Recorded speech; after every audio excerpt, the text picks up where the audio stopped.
Biz yaxınlaşırıq dünyanın ən ciddi xəstəliyindən biri olan rüşvət almama xəstəliyinin yarandığı ilk xəstəxanaya. Görək baş həkim buna nə açıqlama verəcək? Buyurun. Salam aleyküm. Bu yalandır, belə bir şey bizim xəstəxanada zatda yoxdur. Bu cəfəngiyatdır, uydurmadır.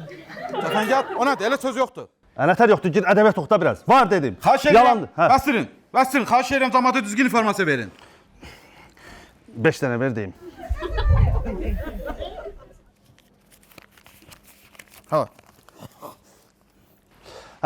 Bu xəstəlik əməli başlayıb, həqiqətən bizim Nə oldu? Yaxşı ilişdin. Nə oldu? Bax, indi biz lazım olan hər şeyi çəkdik. Bizə nə lazım idi hazırdır. İndi sən istəmirsənsə ki, bu paylaşılsın, nə etməlisən? Nə eləməliyəm? Nə olacaqsın xəstəxanaya? Bağlayacaqlar xəstəxanamızı. Karantina alınır. Düzdür. İşinizdən çıxırsınız. Bəli. Sonra nə olur? Nə olur? Ac qalırsınız. Düzdür. 5 dənə ver, məsələni bağlayın. Bu nətər jurnalistə? Sən dəlisənə? Yox, 5 dənə çoxdur. Göy harda yayınlayasın ki, hə?